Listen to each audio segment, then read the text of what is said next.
सच और झूठ कुछ नहीं होता, बस अपना अपना नजरिया होता है। इंसान वही बनता है जो उसे वक्त और हालात बनाते हैं। भला बुरा सब भ्रम है। मैं भी एक भ्रम में जी रही थी, या ये कहूँ कि मेरे चारों तरफ सिर्फ भ्रम ही भ्रम था। और एक दिन वो सारे भ्रम टूटे और मेरी जिंदगी को मौत की चौखट पर ले गए। नमस्कार, मैं दिव्यांका त्रिपाठी दहिया क्राइम पेट्रोल सतर्क विमेन अगेंस्ट क्राइम की श्रृंखला में आपका स्वागत करती हूँ। हम सब एक खुशहाल आसान सी जिंदगी चाहते हैं, लेकिन हम ये अच्छी तरह से जानते हैं कि दुख दर्द तकलीफ हमारी जिंदगी का एक अभिन्न हिस्सा है। धूप छांव, फूल और कांटे, ये सब एक ही आयाम में पाए जाते हैं और हर इंसान को अपने हिस्से की तकलीफ से तो गुजरना ही पड़ता है। लवली शाह 16 साल की लड़की, वो कौन से भ्रम में जी रही थी? क्या कहानी थी लवली की कि उसने ऐसा कदम उठाया? लवली के साथ जो कुछ भी हुआ उसे समझने के लिए हमें सबसे पहले लवली की जिंदगी को जानना पड़ेगा। आप सभी पंचगणों से हमारी विनती है कि हमको इंसाफ दिलवाइए। ये वृंदावन सालों पहले हमसे कर्जा लिया और आज तक रकम नहीं लौटाया। जरा पूछिए इससे, कब देगा हमारे पैसे? 5,000 रुपये लिया था इनसे, सूद मिला के 14,000 वापस कर चुके हैं। और कितना दें हम बताइए? लेकिन 11,000 रुपये अभी भी बाकी हैं। पाई पाई का हिसाब रखे हैं, पूछ लो इनसे। वृंदावन, सम्राट जी ने अपने सारे कागज दिखाए हैं, रकम तो तुम्हें लौटानी पड़ेगी। देखिए, अगर देना है तो आपको मालूम है कि खेती बाड़ी का क्या हालत चल रहा है, थोड़ा बखत दीजिए तो कोशिश नहीं नहीं करते नहीं, पंच परमेश्वर, आप लोग इसकी बातों में मत आइए, फैसला सुनाइए अपना।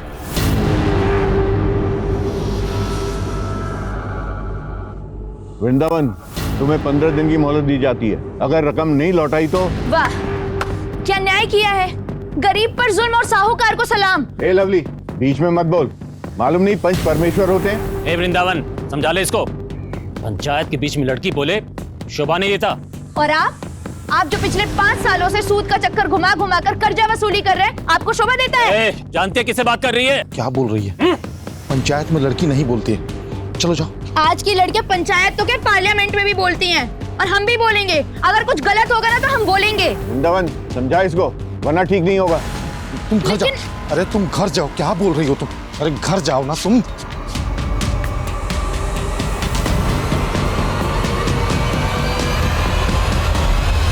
लवली, खाने पर गुस्सा मत निकाल। वैसे भी गलती तेरी थी। तूने आज तक गांव की किसी भी औरत को पंचों के बीच बोलती हुई सुना है?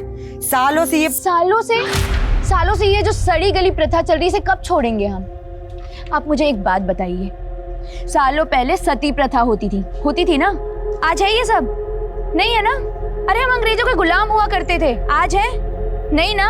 सब कुछ बदलता है और बदलना भी चाहिए, और इस बदलाव के लिए आवाज उठानी पड़ती है। तुम्हारी बातें सुनकर हमको विश्वास ही नहीं होता कि रमा दीदी का कोई असर भी है। प्लीज माँ को मत लाइए बीच में। क्या हुआ? हम पानी लाते हैं आपके लिए।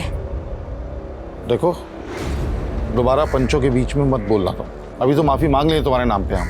आप कितना डरते हैं उनसे। लवली, हम कह रहे हैं बापू कुछ मत बोल। वाह कन्हैया भैया, आपकी ये भारी भरकम आवाज पंचों के सामने तो नहीं निकली, या मुझे समझा रहे हैं?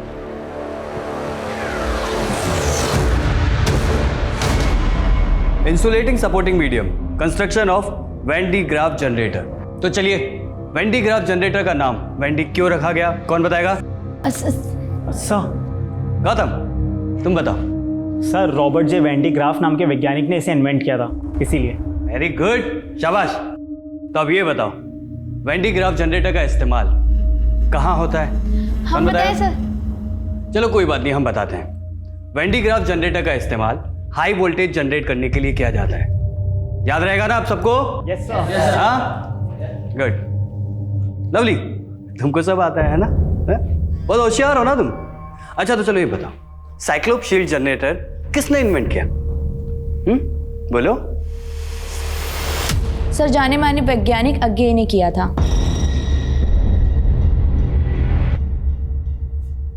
तकलीफ मत कीजिए सर, अज्ञे वैज्ञानिक नहीं बल्कि कवि हैं। आपको फिजिक्स आती है, लेकिन फिजिक्स पढ़ाना नहीं आता। चुप करो। और इस सेमेस्टर के सारे चैप्टर अगली बार 3 बार लिख कर लेके आना अगली क्लास में, नहीं तो कोचिंग क्लास में बैठने नहीं देंगे। जाओ, दफा हो जाओ। जाती हो या फिर से सस्पेंड होना है?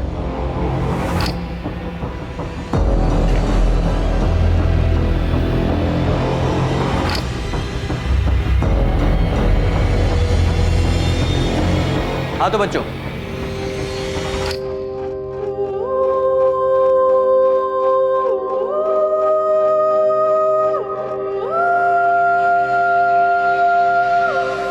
लवली, तुमने रमा दीदी से पैसे क्यों मांगे? माँ है वो हमारी, अब मांग लिए तो क्या हो गया? वो कुछ कहती नहीं है तो ठीक है, लेकिन वो भी कोई रईस नहीं है कि तुम उनसे जब चाहे खर्चा करवाती रहो। आपकी प्रॉब्लम क्या है? आपको तो पैसे देने नहीं है ना? और अगर मेरे माँ बाप दे रहे हैं तो आपको क्या परेशानी हो रही है?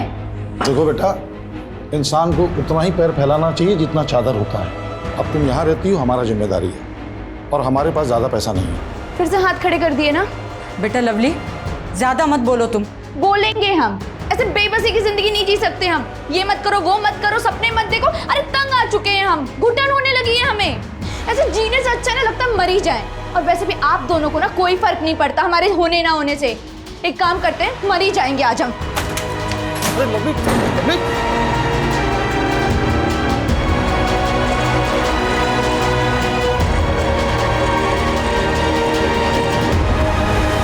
ए लड़की,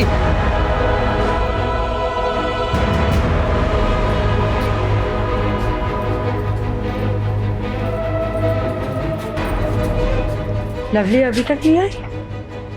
सुषमा, तूने लवली को देखा क्या? रोज शाम को इस समय तक कोचिंग क्लास से आ जाती है। नहीं, हमने तो नहीं देखा लवली को।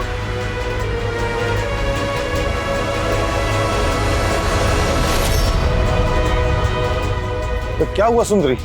नंदू बता रहा है डरी हुई है तुम, फौरन भाग के आ गए हम। लवली अभी तक घर नहीं आई है। सुनो, एक काम करो, तुम उधर देखो, हम उधर देखो। हाँ ठीक है। जाओ।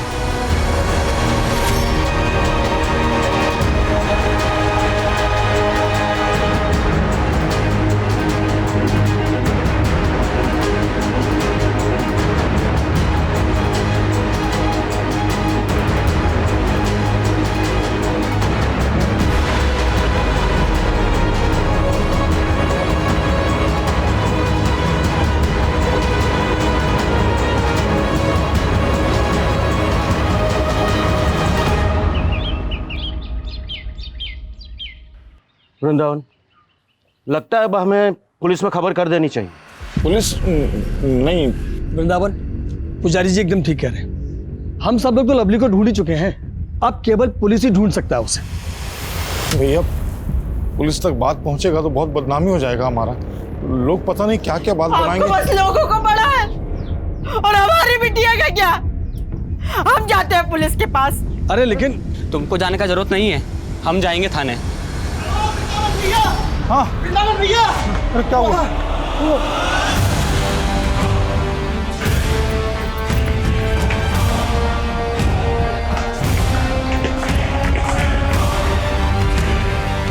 Lovely, lovely! अरे मेरी बच्ची! लवली!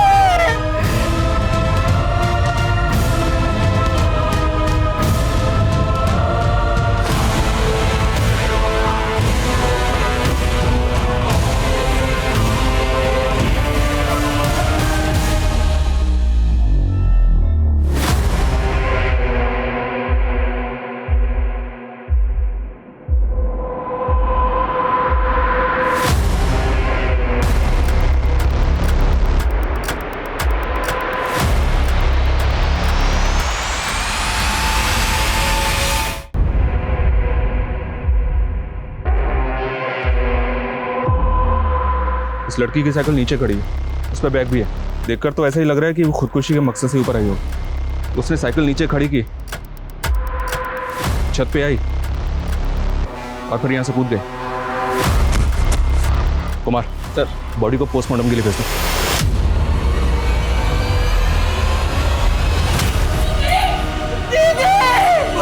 क्या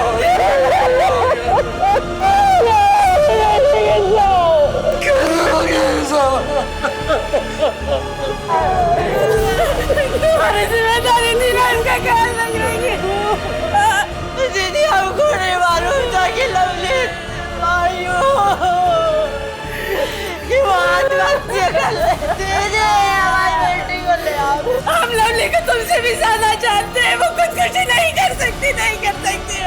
पुलिस तो कह रही है। कुछ भी कहे, हम नहीं मान सकते। हमारी लवली खुदकुशी नहीं कर सकती। जरूर लवली के साथ कुछ हुआ होगा। हमारे जब तक इसका पता नहीं चलता हम चैन से नहीं बैठेंगे। हमारी बेटी को ले आओ दीदी, हमारी बेटी को ले आओ।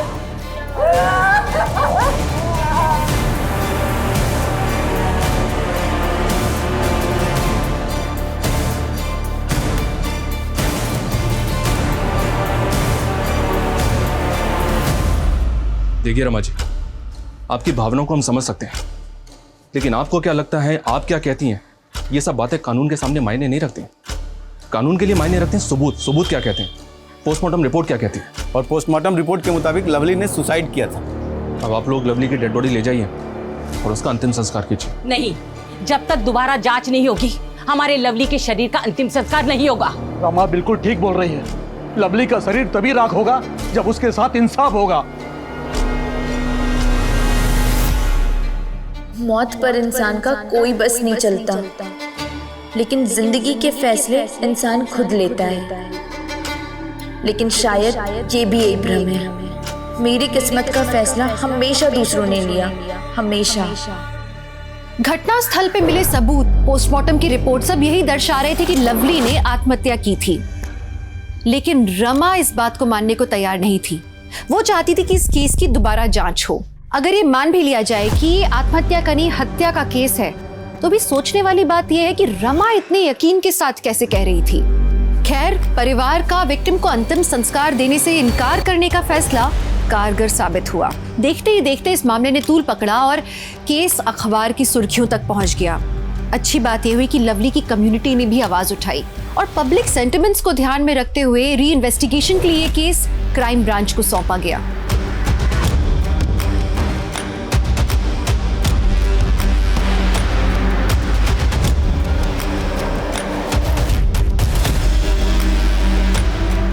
पोस्टमार्टम रिपोर्ट के मुताबिक लवली ऊंचाई से गिरी और जमीन पर सर टकराने से उसकी मौत हुई। लोकल पुलिस की रिपोर्ट में भी यही लिखा है सर। पड़ोसियों से पता चला कि लवली पढ़ने के लिए कोटा जाना चाहती थी, लेकिन घर वालों ने मना कर दिया तो वो काफ़ी अपसेट थी। हमारे लिए महज एक केस हो सकता है, लेकिन किसी ने अपनी बेटी खोई, और अगर उसके साथ कुछ नाइंसाफी हुई है तो उसे इंसाफ दिलाना हमारा फर्ज है। विक्टिम की फैमिली से मिलना पड़ेगा। लवली को और उसके मन को बहुत अच्छी तरह से समझते थे। हमारी लवली खुदकुशी कर ही नहीं सकती। कितने सपने थे उसके, कितना कुछ करना चाहती थी वो। देखिए, आपके जज्बात मैं समझता हूँ, लेकिन हमारे लिए जानना जरूरी है, क्या लवली किसी बात को लेकर परेशान थी? उसने कभी कुछ कहा हो आपसे या आपने कुछ देखा हो? सर, लवली की मौत के एक दिन पहले उसने हमें फोन किया था। तो हम क्या करें मम्मी? हमको कोटा जाकर आईआईटी की तैयारी करनी है। मम्मी, हमारा सपना है कि हम देश के सबसे अच्छे इंजीनियरिंग कॉलेज में पढ़ें, कुछ करें। हमने कहा ना, हम उनसे बात करेंगे, वो मान जाएंगे। मम्मी, लेकिन तब तक फॉर्म भरने की डेट निकल जाएगी। सिर्फ 6,000 रुपए चाहिए। हम भिजवाते पैसे, अभी भिजवाते। थैंक यू मम्मी, थैंक यू, थैंक यू। उसी दिन लवली ने कोटा के किसी इंस्टीट्यूट का फॉर्म भरा था। कितना खुश थी वो। तो लवली को कोटा भेजने के लिए आप लोग भी राजी थे? हाँ साहब, लवली की खुशी से बढ़कर हमारे लिए कुछ नहीं था साहब।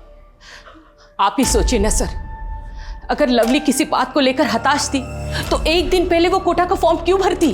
देखिए, आपकी बात मैं समझता हूँ, लेकिन पोस्टमार्टम रिपोर्ट तो यही कहती है कि उसने खुदकुशी की थी। तो आप भी यही मानते हैं कि हमारी लवली ने खुदकुशी की?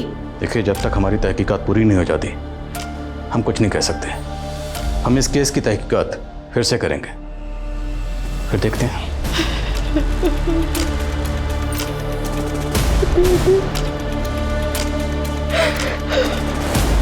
जी नहीं, हमारी तरफ से तो कोई कोताही नहीं बरती गई। पता नहीं लवली के परिवार वाले इतना हंगामा क्यों मचा रहे हैं। लेकिन मुमकिन है आपकी तहकीकात में कोई कमी रह गई? हाँ, सिर्फ एक कमी रह गई। हमने लवली के परिवार पर उसे सुसाइड के लिए उकसाने का चार्ज नहीं लगाया था। अब सुसाइड करने की कोई तो वजह होगी। उसके नेबर ने हमें बताया था कि लवली के उसके परिवार से अक्सर झगड़े होते थे। परसों शाम लवली के घर बड़ा हंगामा मचा था। लवली को कोटा पढ़ने जाना था। कौन जाने यही वजह रही हो लवली की आत्महत्या करने की।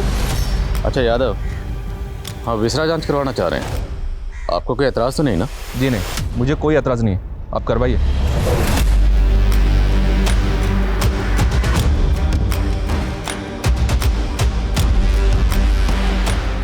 सर, इस रिपोर्ट के मुताबिक लवली ने खुदकुशी नहीं की।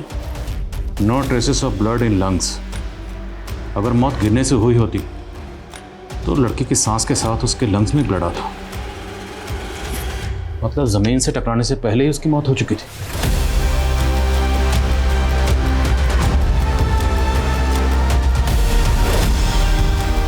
लवली साहू 10 बजे कोचिंग इंस्टीट्यूट पहुंची और तकरीबन 1 बजे वहां से निकली। सर, हमारे पास विटनेस है जिसने लवली को वहां से लौटते वक्त देखा था। तो मतलब साफ है, लवली के साथ जो भी हुआ इंस्टीट्यूट से लेकर घर के रास्ते के बीच में ही हुआ। सर, लोकल पुलिस का जो विटनेस है लक्ष्मण, उसका कहना था कि जब लवली से उसकी टक्कर हुई तो वो काफ़ी परेशान लग रही थी और हड़बड़ी में कहीं जा रही थी। तो मतलब लवली के साथ उस दिन कोचिंग क्लासेस में कुछ हुआ होगा। हम शुरुआत वहीं से करें। सर,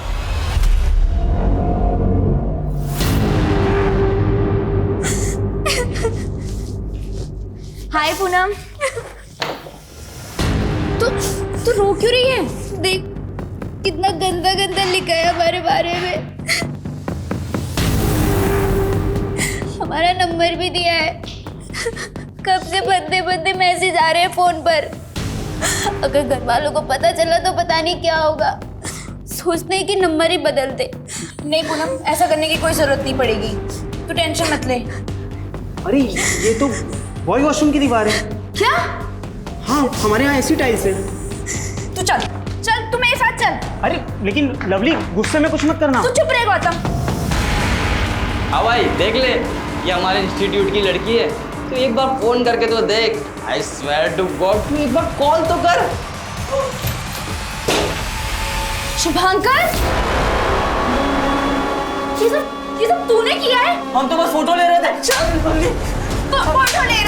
फोटो ले रहा था तू। चल बाहर। लवली हमारी बात नहीं। लड़की को बदनाम करेगा, लड़की को बदनाम कर रहा है तू। हाँ, तूने पूनम को बदनाम करने की कोशिश की ना। अब तू देख कि हम तुझे कैसे बदनाम करते हैं। अगर तुझे सस्पेंड ना करवाया ना तो हमारा नाम भी लवली नहीं। नहीं प्लीज लवली, ऐसा मत करना। अरे हमने कुछ नहीं किया। कुछ नहीं किया तूने? फोन निकाल तेरा, फोन निकाल। अरे हम तो बस खोल फोन। फोटो ले रहे थे। अच्छा, कुछ नहीं किया मैंने।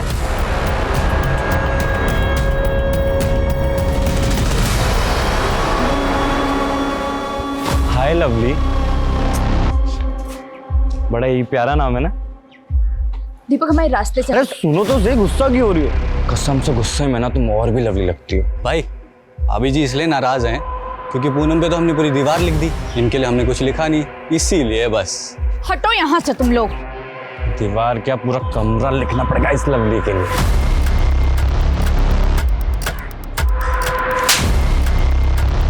आइंदा अगर हमारे रास्ते में आए ना, तुम दोनों का मुंह तोड़ देंगे।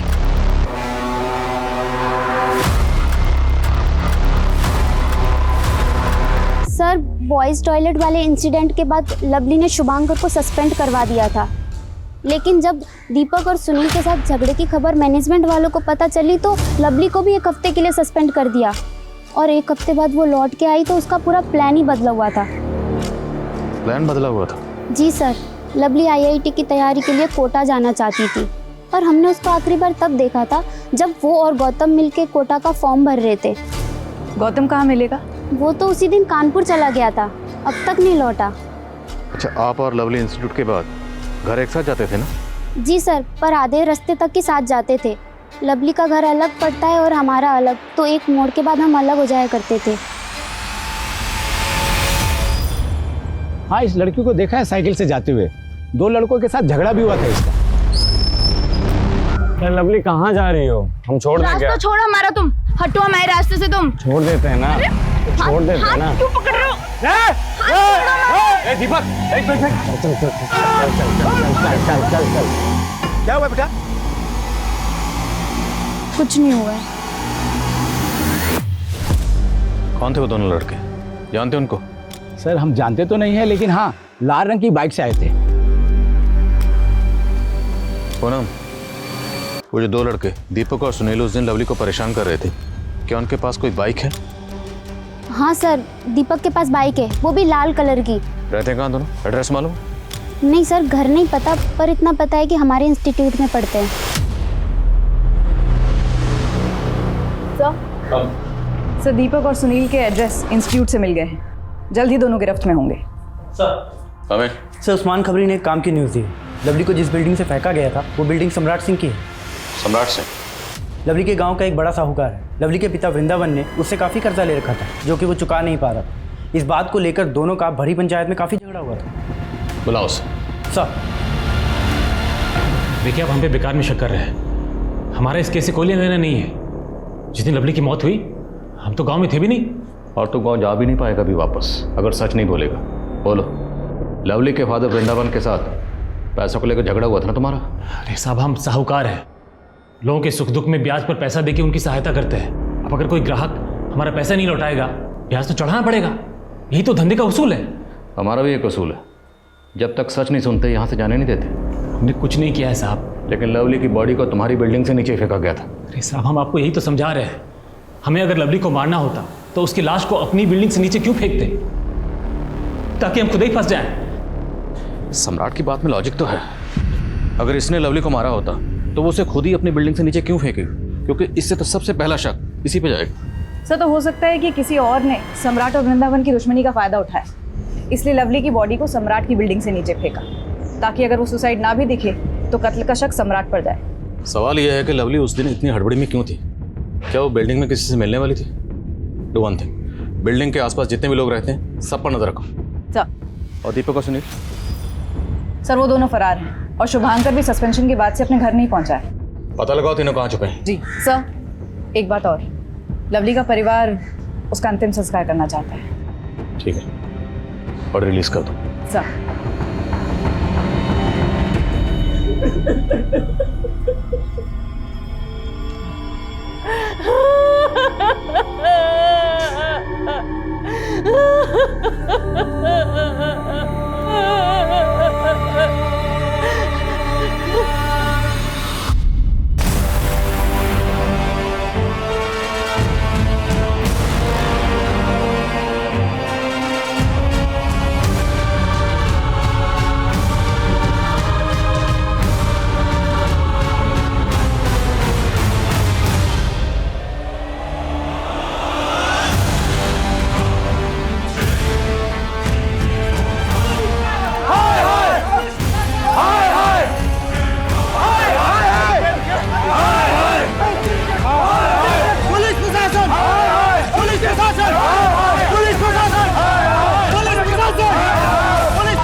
एक मिनट शांत हो जाइए, शांत हो जाइए।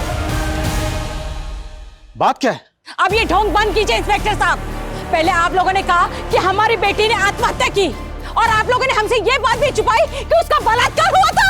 ये आप क्या कह रहे हैं? हम सही कह रहे हैं, हमने अपने आंखों से देखा इसके शरीर पे जख्म के निशान।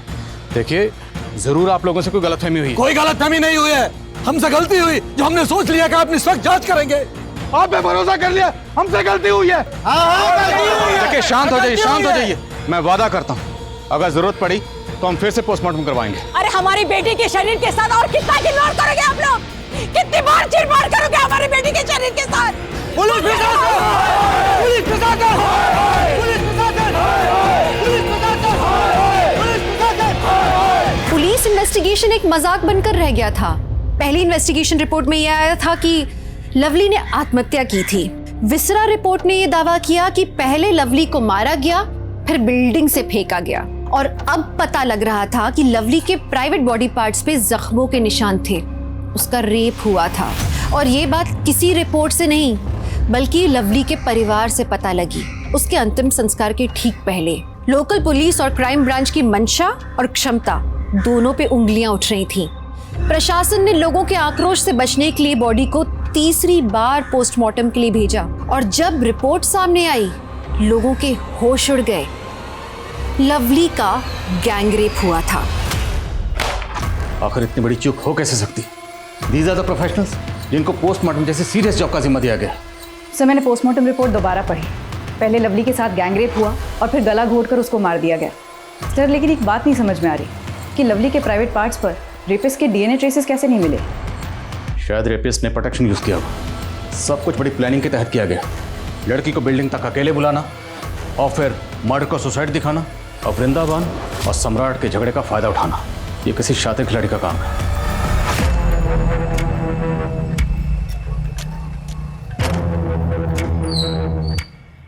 शुभंकर, हेलमेट पहन ले, पुलिस ढूंढ रही है हम लोगों को। तुम भी बैठ। क्या लवली पिछले 13 साल से अपने मौसा मासी के साथ रह रही थी? जी सर, अभी अभी उस्मान ने खबर दी। दरअसल लवली के पैदा होने के कुछ समय बाद ही लवली की मां सुंदरी ने लवली को अपनी बड़ी बहन रमा को सौंप दिया था, क्योंकि रमा के कोई औलाद नहीं थी। लेकिन 2 साल पहले वो लोग लवली को उसके माँ बाप के पास वापस छोड़ गए। 2 साल पहले ऐसा क्या हुआ था कि लवली अपनी जन्म देने वाली माँ के पास वापस आ गई? सर ये तो अब तक पता नहीं चला। तो कहीं इस केस के तार 2 साल पहले हुए इस हादसे तो नहीं जुड़े हुए? लवली की मौसी रमा से मिलना पड़ेगा।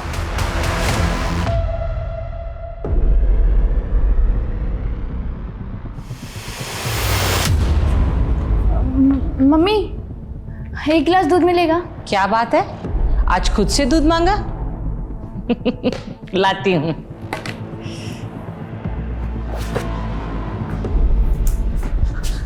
यहाँ क्या कर रहे हो? ये तुम्हारे लिए, पकड़ो, इसे पढ़ना जरूर, ठीक है? मैं चलता हूँ, बाय। लवली, लो बेटा दूध पी लो। मुझे दूध नहीं अच्छा लगता, आप पी लीजिए। हाँ? अरे कहाँ जा रही हो? अरे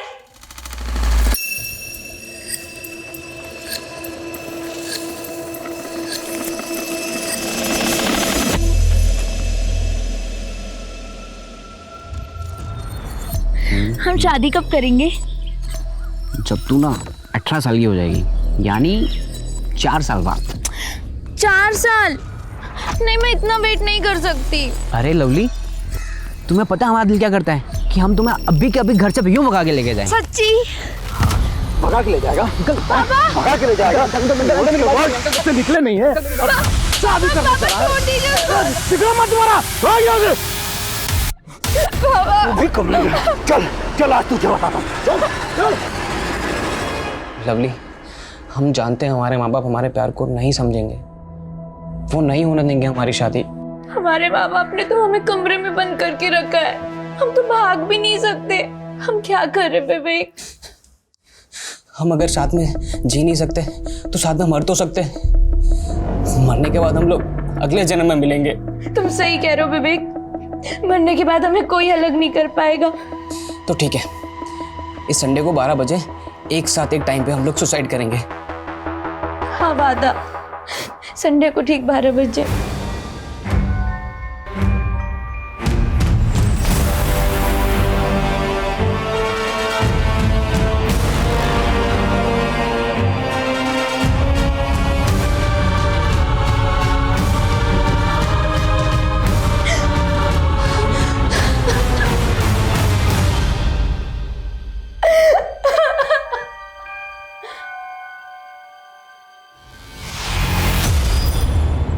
विवेक को बचाना होगा। मम्मी, मम्मी दरवाजा खोलो, मम्मी दरवाजा खोलो, मम्मी प्लीज दरवाजा। मम्मी, लवली, लवली कहाँ जा रहे हो? लवली, लवली,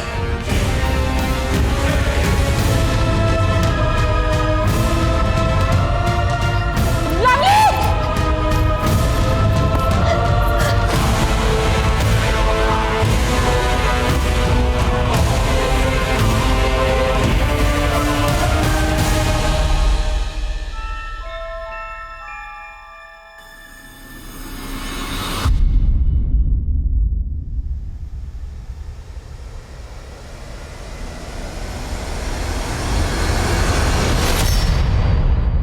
बिहारी जी, हमने पता किया, विवेक के साथ हुए उस हादसे के बाद ही आपने लवली को यहाँ भेजा था। इसके अलावा हमारे पास कोई और रास्ता भी तो नहीं बचा था साहब। दरअसल उस हादसे के बाद लवली सदमे में थी।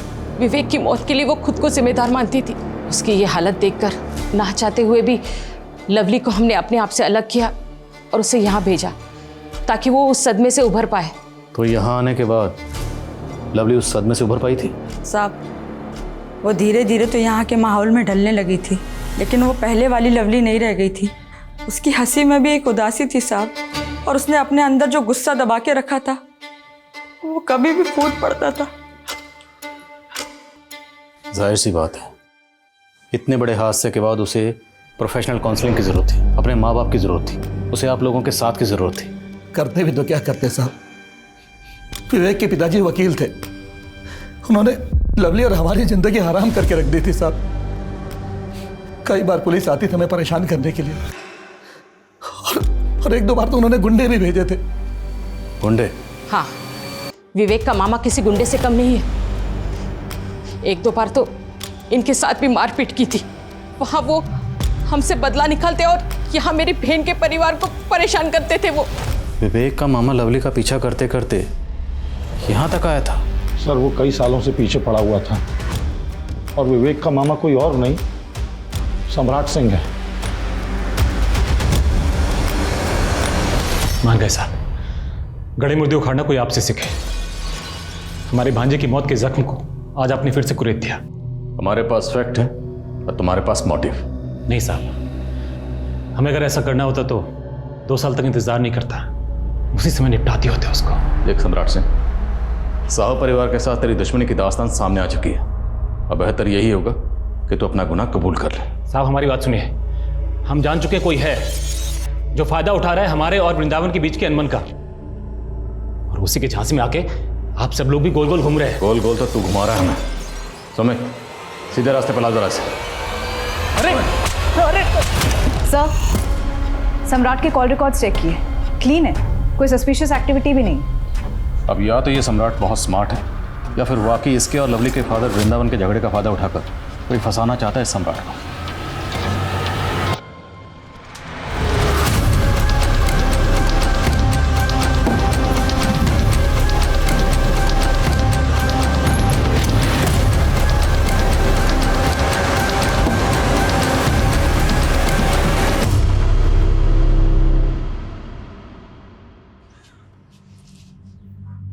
सुंदरी, लो कुछ खा लो। कब तक अपने आप को सजा देती रहोगी? नहीं दीदी, सजा तो उसको मिली है, ऐसी घिनौनी मौत। हम सब उसके गुनहगार हैं दीदी। ऐसे क्यों बोल रही हो? इसमें तुम्हारी कोई गलती नहीं है। गलती तो उसकी भी नहीं थी दीदी, फिर भी हमने उसको सजा दी, उसको हमने आपसे अलग कर दिया दीदी।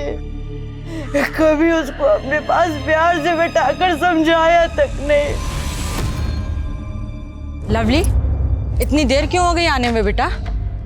पढ़ाई कर रहे थे इसलिए देर हो गई आने में। और आप हमारी इतनी फिक्र क्यों करती हैं? जब तुम माँ बनोगी ना, तब तुम्हें समझ में आएगा कि हम तुम्हारी इतनी फिक्र क्यों करते हैं। अगर आपको इतनी फिक्र होती ना हमारी, तो 11 महीने की उम्र में अपने आप से दूर नहीं करती आप हमें। और हाँ, माँ सिर्फ एक होती है, और हमारी माँ आपकी बहन है, आप नहीं है। को तुझसे लेते वक्त ये वादा किया था कि उसे 2 माओं का प्यार मिलेगा, लेकिन देख, हम में से कोई भी उसकी माँ नहीं बन पाए। सर, लवली के कोचिंग इंस्टीट्यूट की फ्रेंड पूनम आपसे मिलने आई। बोला? ओके सर, मुझे आप लोगों को एक बात बतानी थी, पर मेरा नाम नहीं आना चाहिए। बोलो, आपका नाम सामने नहीं आएगा। सर, वो हमारे इंस्टीट्यूट के physics teacher Arvind Gupta sir, वो आए दिन लवली को ह्यूमिलेट करते रहते थे। साफ नजर आता है कि उन्हें लवली से प्रॉब्लम है। तो आपने कभी लवली से पूछा नहीं था वो ये सब क्यों टॉलरेट कर रही थी? पूछा था सर, तब उसने बताया कि वो उसके पुराने शहर में टीचर थे और वो उनसे प्राइवेट ट्यूशन लेती थी। पर एक दिन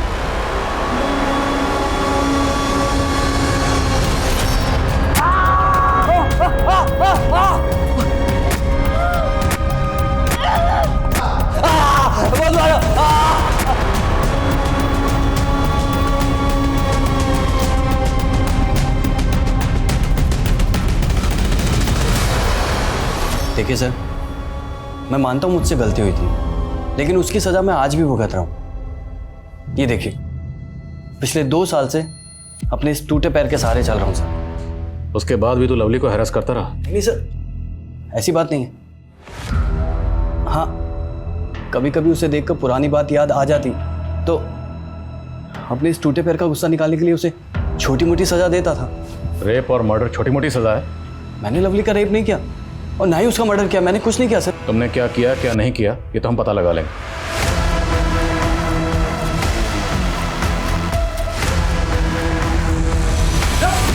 अरे कौन हो आप लोग? यार मैंने कुछ नहीं किया मैडम। सर नहीं सर, मत मारिएगा। हम कसम खाकर कहते हैं कि हमने कुछ भी नहीं किया। हमारी बस इतनी सी गलती थी कि हम गलत वक्त पर गलत जगह थे। लेकिन अब तो सही वक्त और सही जगह पर है, सच बोल। लवली ने जो हम पर इल्जाम लगाया था वो गलत था और पूनम के बारे में भी हमने कुछ भी नहीं लिखा था दीवार पर। हम तो बस अपनी फोटो खींचने की लालच नहीं रोक पाए। लेकिन सर तभी लवली वहाँ आ गई और उसने हमें सस्पेंड करवा दिया। इसलिए तूने उसको मार दिया? नहीं सर, लवली तो शेरनी थी। हम तो उसके पास से गुजरने में भी डरते थे। हम क्या उसे मारेंगे। तो इतने दिनों से छुपा हुआ क्यों था? सर अपने पापा के डर से। उन्होंने तो आपकी बातें सुनकर मान ही लिया था कि हम ही खूनी है। सर हमारे पापा बड़े गुस्सैल है। अगर घर जाते तो हमारी खाल उधेड़ देते। सर दीवार पर पूनम के बारे में दीपक और सुनील ने लिखा था, लेकिन फंसे हम। तो दीपक और सुनील को जानता है? जी सर। कहाँ मिलेंगे दोनों? सर मैं प्लीज मत मारो सर। हम मानते हैं कि हमने पूनम के बारे में दीवार में बहुत गंदा गंदा लिखा था और लवली को भी छेड़ा था हमने, पर सर हमने उसको खून नहीं किया सर। हाँ साहब, हमने लवली को नहीं मारा है। मुर्गा बनाओ इन्हें और इन दोनों विद्यार्थियों को तब तक मुर्गा बना कर रखो जब तक इस सच का अंडा ना। पुलिस के पास संदिग्ध कई थे, उन सबके पास मोटिव भी था मर्डर का, लेकिन किसी के भी खिलाफ कोई ठोस सबूत नहीं था। वक्त गुजरा जा रहा था लेकिन लवली का केस वहीं के वहीं रुका पड़ा था। और सबसे शर्मनाक बात यह थी कि एक मासूम लड़की के साथ गैंगरेप हुआ था, पर उसके गुनहगार कहीं आजाद घूम रहे थे। लेकिन कहते हैं ना, ऊपर वाले के घर में देर है अंधेर नहीं। एक ऐसा क्लू पुलिस के हाथ लगा जिसने इन्वेस्टिगेशन का रुख ही बदल दिया। बहुत महंगा दाम लगा रहे हैं, लूट रहे हैं क्या? अरे नहीं भाभी जी, इतने सालों से हम दुकान कर रहे हैं, सबको लूटने बैठूंगा तो कैसे दुकानदारी होगी मेरी। मतलब काफी पुराने हैं आप यहाँ पे? हाँ, 15 साल पुरानी दुकान है हमारी। लगता है आप यहाँ नए आए हैं। हाँ भैया, हम कुछ दिन पहले ही आए हैं। लेकिन सुना है यहाँ किसी लड़की का मर्डर हो गया, कुछ पता चला उसके बारे में? कौन किया है वो मर्डर? हाँ भाभी, अब सही सुने हो, लेकिन पुलिस पूछताछ कर रही है। अब वैसे भी लड़कियां लड़कों के साथ गुलछर्रे उड़ाएंगी, यही सब कुछ होगा ना। गुलछर्रे उड़ाएंगी मतलब कुछ समझे नहीं हम। माफ करना, मरे हुए लोगों के बारे में कुछ बुरा नहीं बोलना चाहिए, लेकिन मैंने उड़ती उड़ती एक खबर सुनी है कि उस लड़की लवली का किसी लड़के के साथ चक्कर चल रहा था। कौन था वो लड़का? अब इतना तो नहीं हमको पता। वेरी गुड रेनू, गांव के और लोगों से बात करो और कोशिश करो कि कोई पुख्ता नाम हमारे हाथ लगे। जी सर।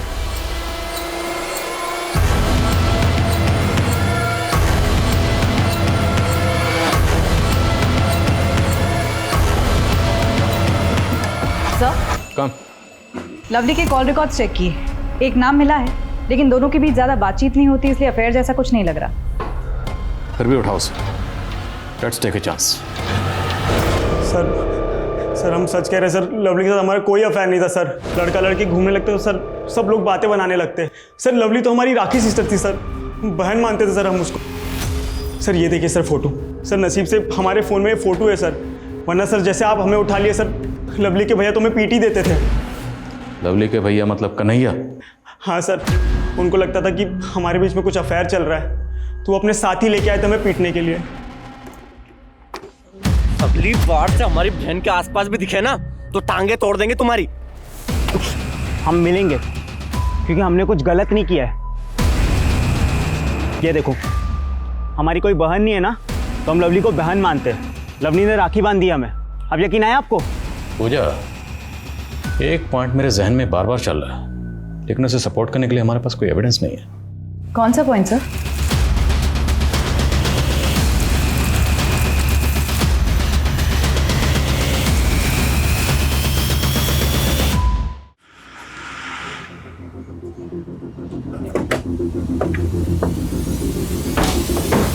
सर, आपका शक सही था। जिस दिन लवली का मर्डर हुआ उस दिन इस लड़के ने 1 डज़न कॉन्डम्स खरीदे थे। कम उम्र का लड़का है, न बीवी है, न गर्लफ्रेंड। उठाओ इसे। सर हम कुछ नहीं किए सर, आप लोग फंसा रहे हैं हमको। फंस तो गया है, क्योंकि हमने उस दुकान का पता लगा लिया है जहाँ से तूने कॉन्डोम्स खरीदे थे, और तू सीसीटीवी में भी उस दिन उसी बिल्डिंग की तरफ आते हुए दिख रहा है। अरे तू जल्दी चल, कन्हैया फिर से पगला गया है। क्या हुआ अंकित भैया? अरे उसको कोई फिर से भड़का रहा है कि तुम्हारा और गौतम का अफेयर चल रहा है। वहाँ गौतम को पकड़ के रखे हुए हैं। कहाँ पकड़ कर रखे हैं? सम्राट चाचा का नया वाला बिल्डिंग है ना, हाँ। उसकी छत पे रखे हुए पकड़ के। भैया भैया गौतम कहाँ है? यहाँ कोई गौतम नहीं है, और हमने तुमसे कहा था ना उस गौतम से दूर रहना। तुमने झूठ बोला हमसे। बहुत जुबान चलने लग गई ना तेरी, अभी बताता हूँ क्या करूँगा।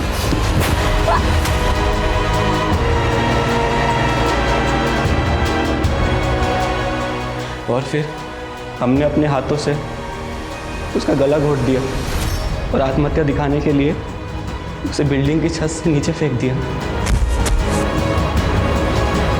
खुद की सगी बहन के साथ।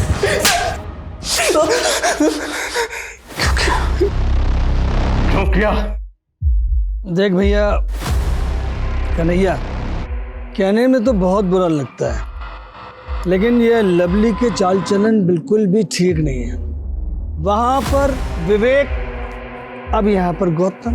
विवेक तो मर गया, मुझे लगता है अब गौतम के मरने की बारी है। तू डरता है किसी से? डरते नहीं है ताऊ, लेकिन बहन है वो हमारी। अबे तेरी माँ और तेरी मौसा की नाजायज औलाद है वो। क्या बक रहे हो ताऊ ये? तभी तो उसके पैदा होते तेरे बाप ने तेरी मौसी को सौंप दिया था उसे। बताता हूँ, हमने कन्हैया को झूठी कहानी सुनाई थी साहब। खुद के भाई के बच्चों के साथ तुम्हारी क्या दुश्मनी थी? दुश्मनी हमारी बच्चों के साथ नहीं, उनके बाप के साथ थी। उसने चालाकी से हमारी एक उपजाऊ जमीन का टुकड़ा हमसे हथिया लिया साहब। इसलिए मैंने सोचा कि घर के चिराग से घर को आग लगा देता हूँ। इसलिए हमने कन्हैया के अंदर लवली के खिलाफ जहर भरना शुरू कर दिया साहब। तेरी बेटी जैसी भतीजी हो, उसके साथ ये घिनौनी हरकत क्यों की? क्या चल रहा है सब? हाँ जी, उठो, हमें बचा लीजिए ये दोनों। हाँ जी। अब हमारी बारी है।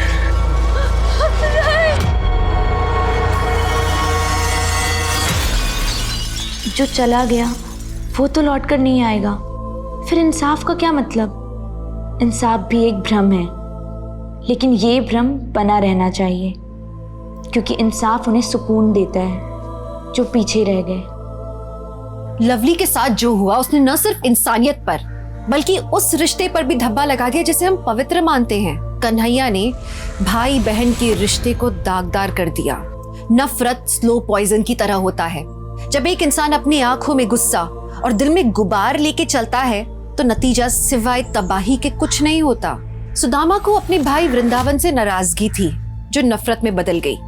फिर उसने शतरंज की बिसात बिछाई और वृंदावन के बेटे को ही मोहरा बना दिया। लेकिन इसमें लवली का क्या दोष था? उसे किस गुनाह की सजा मिली? सदियों से यही होता आया है।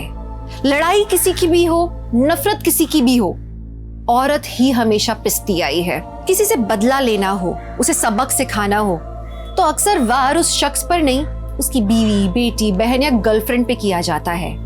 कहते हैं ना कि किसी को अगर चोट पहुंचानी है तो सबसे पहले उसकी सबसे कीमती चीज को ठेस पहुंचाओ। तो ऐसे औरत को चीज समझकर, वजूदहीन समझकर उसे कुचल दिया जाता है। एक मर्द की दूसरे मर्द से लड़ाई, लेकिन सबसे पहले औरत ने गाली खाई, औरत ने जान गंवाई। इस तरह से औरत को वजूदहीन, व्यक्तित्वहीन समझना यही सबसे बड़ी और सबसे गंदी सोच है। तो बात बार बार वहीं आकर रुक जाती है। हर बार मैं यही बात कहती हूँ कि जब तक हम अपनी सोच को नहीं बदलेंगे तब तक औरतों के खिलाफ हो रहे क्राइम्स नहीं रुकेंगे। तो चलिए, मैं दिव्यांका त्रिपाठी दहिया इसी नोट पे आपसे लेती हूँ विदा। फिर मिलूंगी एक और सच्ची, हैरत अंगेज करने वाली कहानी के साथ। देखते रहिए क्राइम पेट्रोल सतर्क, विमेन अगेंस्ट क्राइम। एक औरत पर वार, अब हर औरत का भार। जय हिंद।